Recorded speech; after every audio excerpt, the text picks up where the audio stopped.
So we'll start with tree health, just briefly, beginning with planting before we get into pruning. And we have 3 photos up there, and 3 trees that were being planted. The one on the left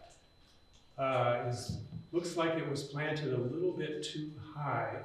As you can see, the tree was not planted at the correct height, and looks like somebody brought the soil up to meet the tree, and the roots are showing and girdling, so it has some problems. The middle photo was planted too deep, and the soil was then taken away, and you can still see the line where the soil was before it was removed.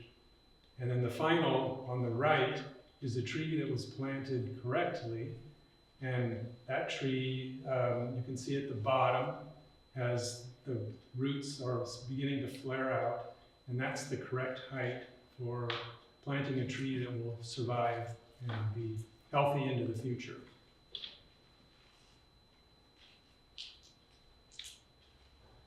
So, along with tree planting, there's a few items that we need to know, a few things that we need to know about tree planting, starting with the size of the tree. It's important to know where to plant the tree, the right tree for the right place. And then also the soil type is important to know what type of tree is going to grow in what type of soil. And then utility lines. We want to make sure that a tree will grow under the utility lines and not get up into the lines, so a smaller tree is required. And then some other objectives would be if you have a tree on the south side of your home, you may want it to shade the home, so you would pick a tree accordingly that will grow to maturity and provide shade, or a screen from a neighbor or a street. And then some people like to see wildlife in their yard, and so they would choose a tree that attracts wildlife. And then next would be diversity, the type of tree. We try to plant trees that have a lot of diversity in species. So our city currently has a lot of maple trees, which is good. We are the Maple City, but we're trying to plant a wide variety of trees so that if a pest or insects or anything that could possibly affect a tree's growth or kill a tree, we want to make sure that we're not too heavy on one type of tree that would reduce our canopy. And then we want to make sure that we're thinking about the future. And one of the things that goes into thinking about that is climate change. And we want to make sure that we're choosing trees that we think will be adaptable to the next years ahead. Oh, sorry. And then also the types of trees that we plant. We've grown some trees from seed and plant small saplings. And then we also plant containerized trees in the middle photo.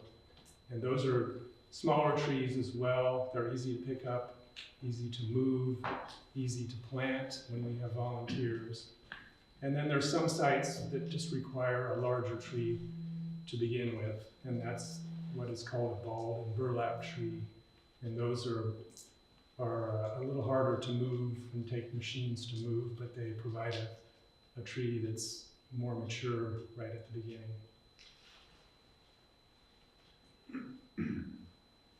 So another big part of health of a tree is watering.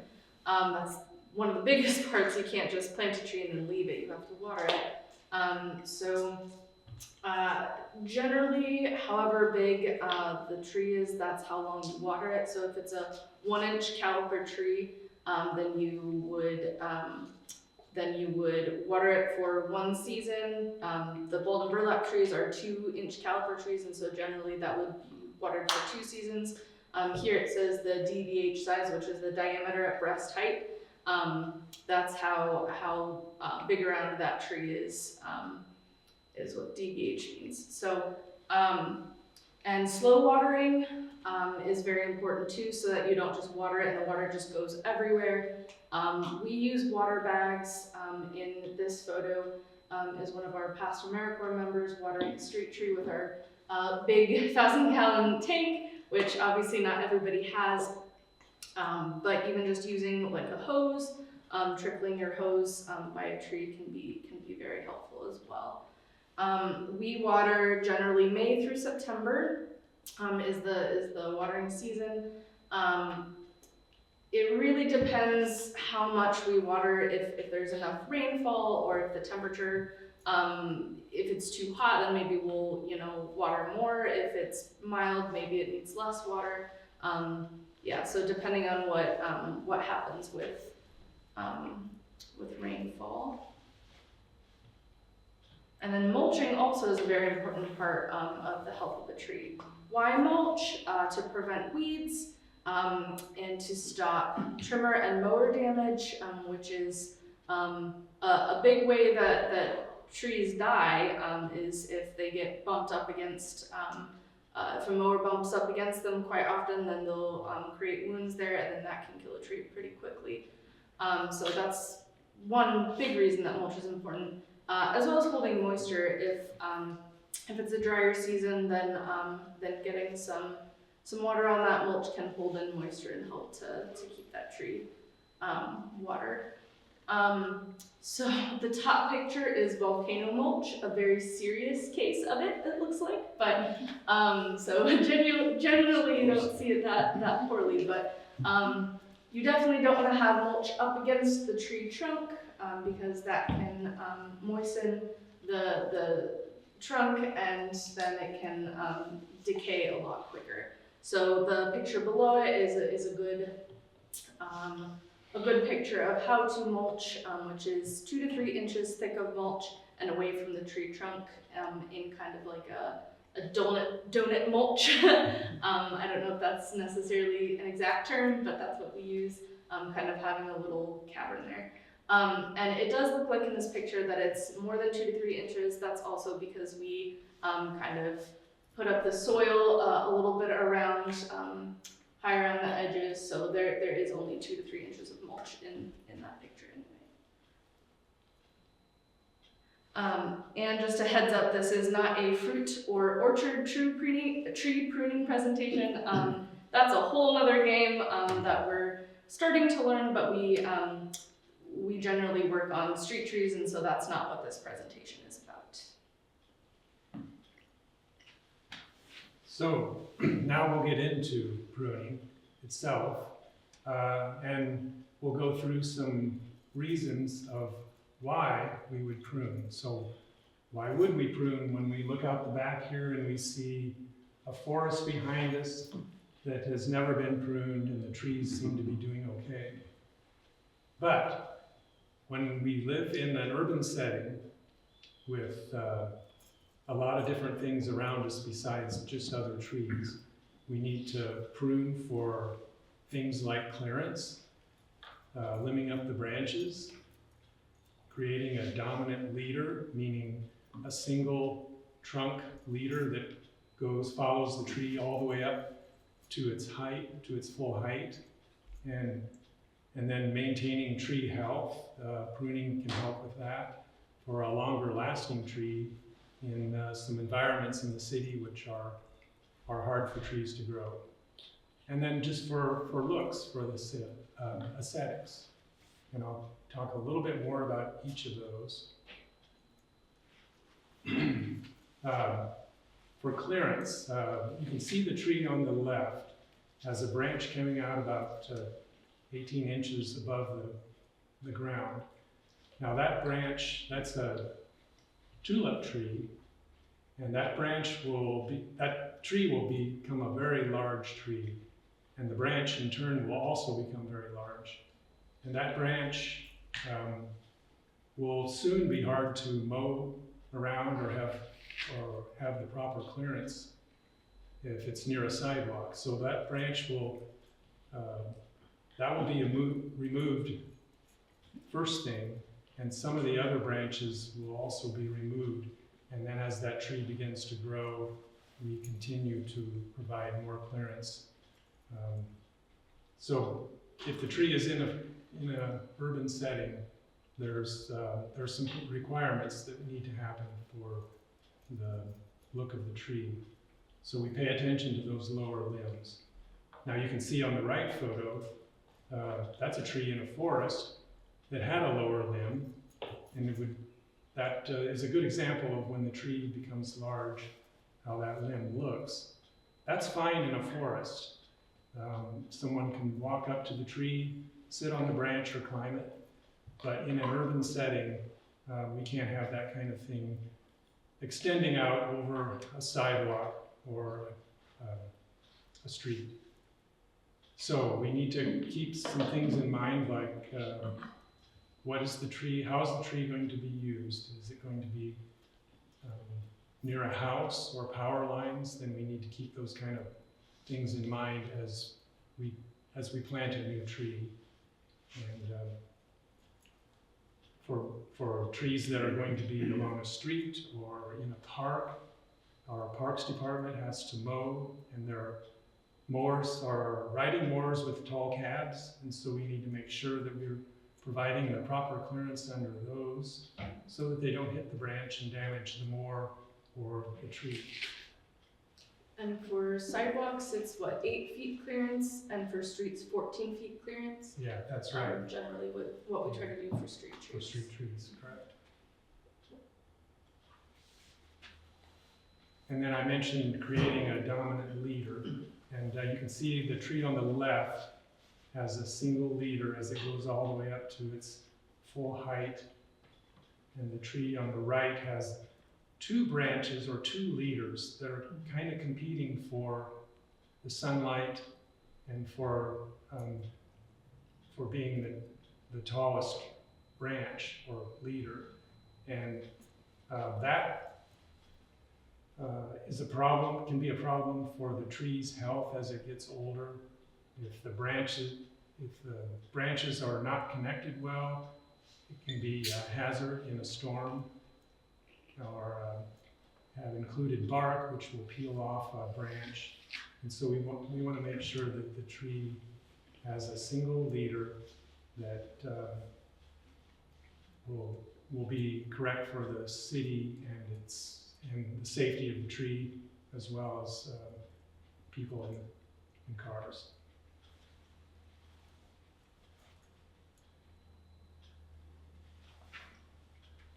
Maintaining the tree in a city for tree health, that can help reduce structural issues of a tree as it begins to reach its mature size. We want to make sure that we prune a tree when it's young, so we can reduce these kind of things that happen in the photo where a branch has collapsed from the tree due to maybe a storm or a poor branch connection.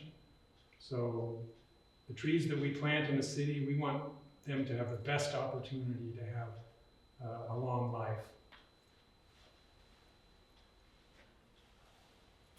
And then finally, for aesthetics, studies have shown that a tree that's pruned and has a good look to it, that's pleasing to people, whether in a park or in their yard, it can, studies have shown it can increase the property value of a home or a property. And it can also help with quality of life when you plant trees in a downtown area, or if you plant trees around a hospital. It has many functions for the health of a person, or just the attractiveness of meeting places in cities where people spend their time and their money. So how we at Environmental Resilience prune. So we tend and try to, as much as possible, prune proactively. So preventative structural pruning in young trees before the branches have gotten too big. We begin pruning after the third growing season. So when the tree's in the ground for 3 years, for 3 seasons, growing seasons, then we prune after that, just so that it has it's established. We prune in 3 sections in the city: the north section, central section, and south section. Just because there's so many trees to prune, it's you can't get to them all the time. And so every 3 years we get to each section. We'll inevitably go to a different section at random times if we need to get other trees, but we try and kind of stick in those sections so that we can get everything done. And we prune starting in February, February through April, then we pause for bud break, and then resume late May or June. Pruning oak trees. So we start in February just with oak trees. Due to oak wilt, we want to make sure to, oaks are very susceptible to that when it gets warmer, and so just doing all of the oaks in those sections that we work on, and then going back and doing the non-oaks, that's better for the oak trees. And then why we don't prune in the fall. So if you make a pruning cut in the fall and it has all winter to dry out when it's dormant, then the tree wound or the pruning wound can dry out and become bigger, and so it's harder for the tree to compartmentalize and to heal itself.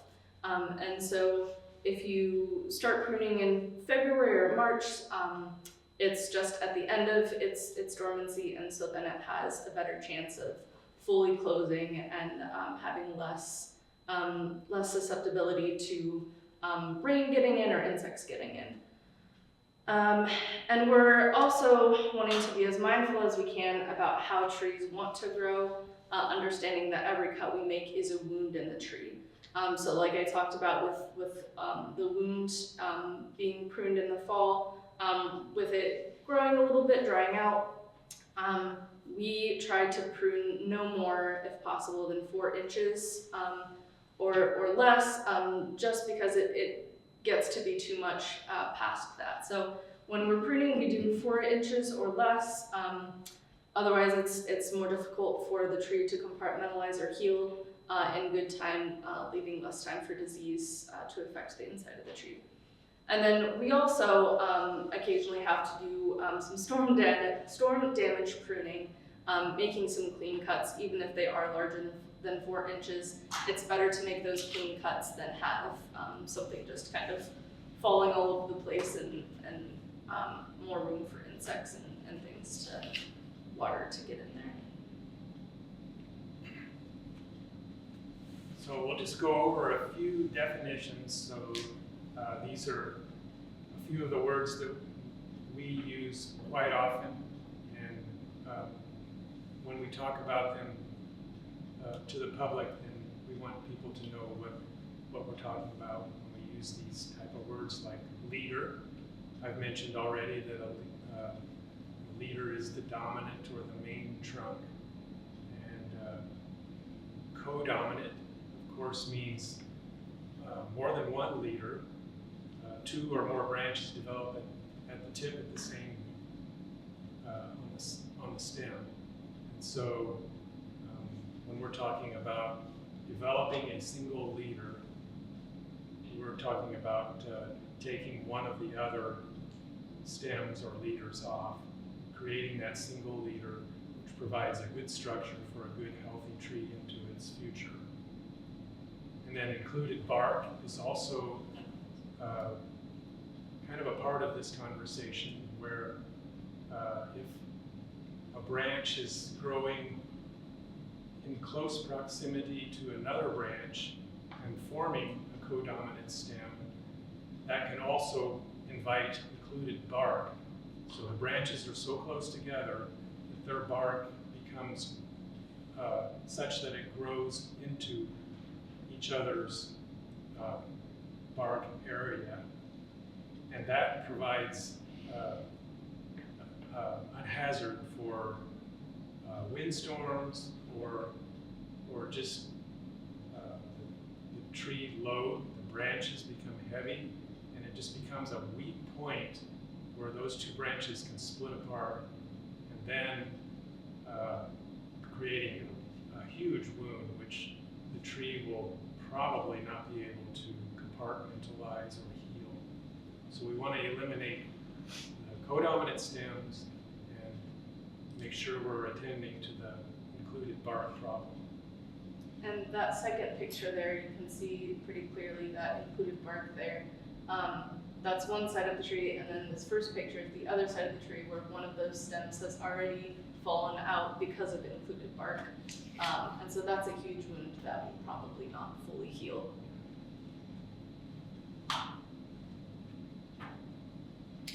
And then, as we're talking about pruning and removing a branch, we want to go over a few terms that are common in this type of procedure. So a branch bark ridge is the blue line that you can see where the stem of the tree and the branch meet. And that is it's a raised strip of bark, and that provides the strength for that branch to grow from the stem and become larger as the tree becomes larger.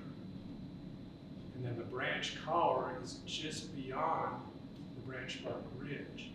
And that's a highlight, it's kind of a enlarged area where you can see it's larger than the branch itself. And inside of that branch collar is all the energy and hormones that the tree uses to grow that branch.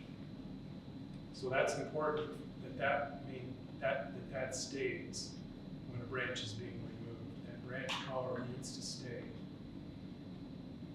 And if it doesn't, then we go down to some cuts that are not proper cuts that can damage the tree. So a flush cut is just like it sounds. Someone has cut the branch off, removed that branch for pruning, and they've also removed the branch collar, and it's just flush with the stem of the tree. And that means that the tree doesn't have that energy to compartmentalize or heal over that pruning wound. And so if that pruning wound can't cover itself, decay and insects will lead to rot.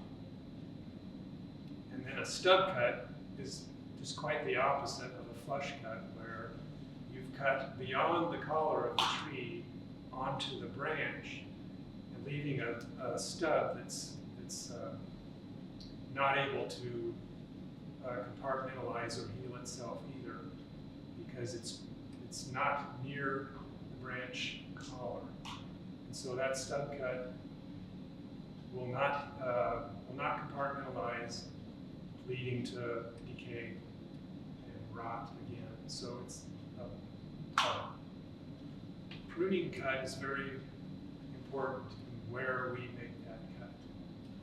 And it's kind of hard to see up here, but there's a line here that says no and a line here that says yes on this top picture on the right side. And I think that's kind of a cool way to show visually that, like, yes, this is where the collar is, and yeah, we're not to prune. But that was a cool picture. So reduction cut, that's this top picture here. It shortens the length of a stem by pruning back to a smaller limb. And then a removal cut, right here, the lower picture, prunes a branch back to the trunk or to the parent branch. A reduction cut is one that we do if we're not ready to take a full branch off just yet. We maybe have taken too much off of the canopy in one cycle, and so we're we still need to take this branch off, but to slow the growth of that branch, then you can make a reduction cut there, which will then, yeah, make so it doesn't grow as fast, and you can come back to it later, so you can still do a smaller cut. And then root pruning for girdling roots. This bottom picture here, this is a girdling root here, which is circling around the trunk of the tree and will eventually suffocate that tree if it's not cut. And so it's kind of hard to see, but there's a little cut right there that is pruning that root, so then the tree has more space to grow out and it won't get stuck into that girdling root there.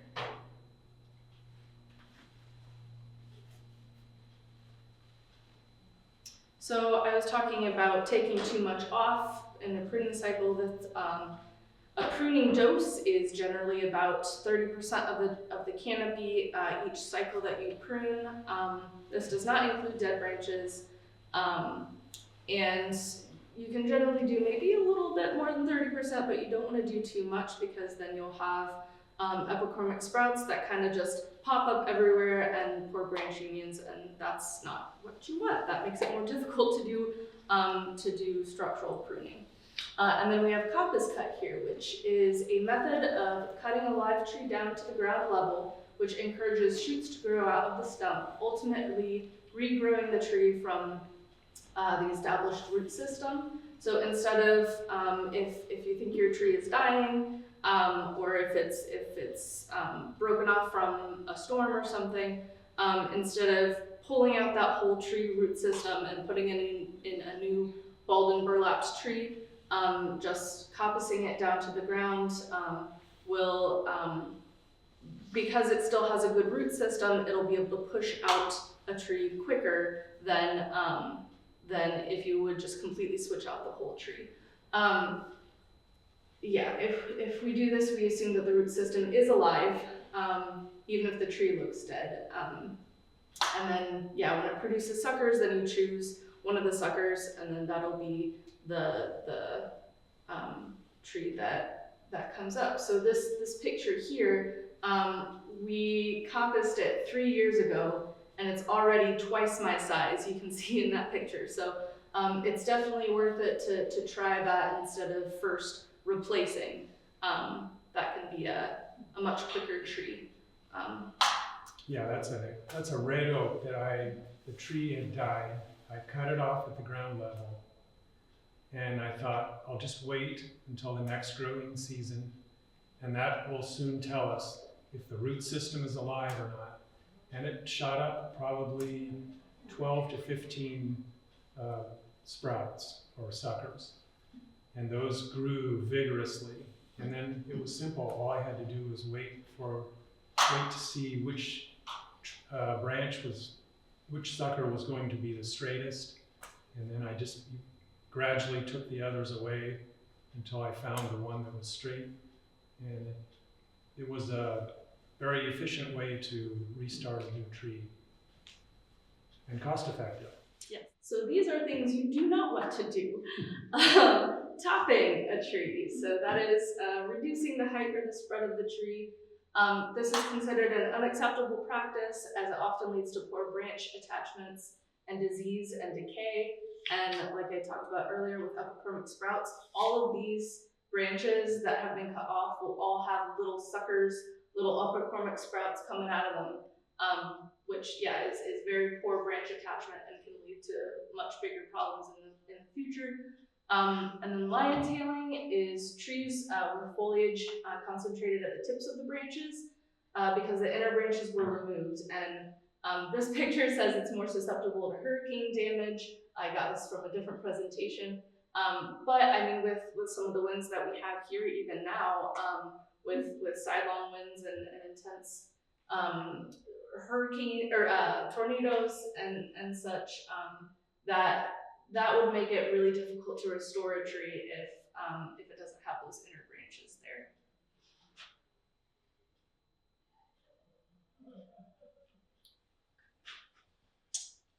We'll just briefly show you a few of the tools that we use, and some of them that residents who want to prune their own tree can use some of these as well. We start with like hand saws and a pruner, and those are what we use mostly, especially after the first 3 years of a tree's life. And the tree's not real large, we can use the pruners to cut the small branches and a hand saw to cut the larger branches. And then as the tree gets bigger, into 3 to 6 years of age, sometimes the tree can already be 10 to 12 feet tall. And so we have some of these hand pruners that have a trigger at the bottom and will let you prune some of the taller branches. And then, as the tree gets larger yet, sometimes we need to cut a branch that has died or larger branches off, and then we use our chainsaws. These are both electric chainsaws. We like electric saws. The battery lasts a long time. They're quiet. You don't need hearing protection as much as you would with a chainsaw that runs off of gas. They're less smelly and they're safer because a lot of times you prune a branch and you need to go over and get the branch out of the way, and instead of letting the chainsaw idle and smell and use gas, these just shut off immediately. They're immediate start, immediate stop. And then maybe beyond, oh yeah, the loppers too. If you get a good pair of loppers like these, that's a high quality and they're sharp, you can use these for some pruning as well. Make sure that they're sharp though, because sometimes these are used for other uses besides pruning.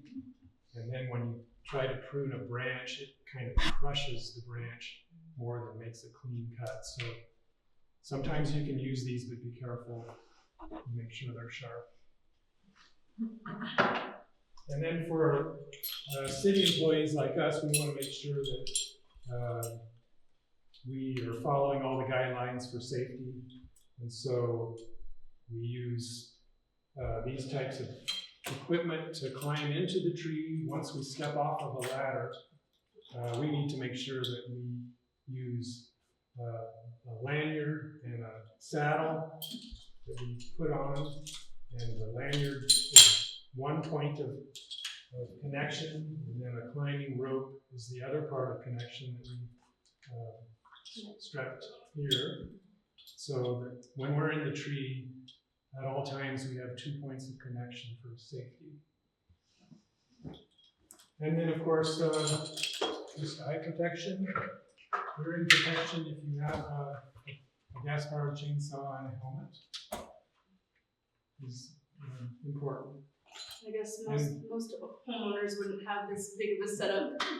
Right. This goes beyond maybe some of the pruning that a homeowner would do. But even though there are a lot of homeowners who have chainsaws, and I definitely recommend wearing chaps. It's a pair of protection that you can put over your pants, and if the chain that's moving happens to touch your leg, it will prevent it from cutting your leg. Very important. So the steps that we take to prune, we identify the stem to make the leader, like we've talked about before, and then removing the suckers from the bottom, as well as the epicormic sprouts that we talked about, like in topping, and if the tree is stressed, from topping, from storm damage, from insect damage, disease, that sort of thing. And then we look for different things like crossing branches. If branches are too close and are kind of crossing, they can grow into each other, and then that'll be an issue later on. They'll be easily broken. We also look for tight branch unions that will also potentially grow into each other, and there might be included bark eventually if they get big enough.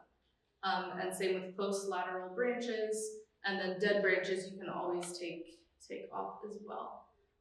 Consider your long-term pruning strategy, temporary versus permanent branches. So in this picture here, the small tree there, all of those branches will be temporary. The larger tree, you can see that once the tree is getting bigger, you can limb up as it grows, and so just thinking about that when you're doing your pruning, what branches will be temporary and which will be permanent. And then using a 3-cut method for larger branches is always a good idea, which we will explain next. Yeah, so a 3-cut method is when you get into pruning a branch that may be heavier than you can lift or hold with one hand as you're pruning it. So when that happens, you need to, for the safety of the tree, make 3 different cuts. You start with number 1, as you can see on that branch. It's an undercut, so you take your saw or your chainsaw and make a slight undercut, maybe a 1/3 or 1/4 of a cut into the branch. And then you go to number 2, which is beyond that number 1 cut, and then you cut that completely off, and the branch will come off without tearing the bark of the branch or tearing into the bark of the tree stem. In the picture on the right, you see someone cut a large branch without doing that undercut. And as the branch began to fall, the underside of it began to tear, and it's starting to tear into the trunk. And that's a wound that just isn't going to heal. And that will shorten the life of the tree. So those 2 cuts are very important. And then after the branches, the number 1 and number 2 cuts have been finished, then you just have a little stub of the branch left. And then you can make your final cut, number 3, just outside of the branch collar again. And that's not endangering the tree or has any danger of tearing because it's so light.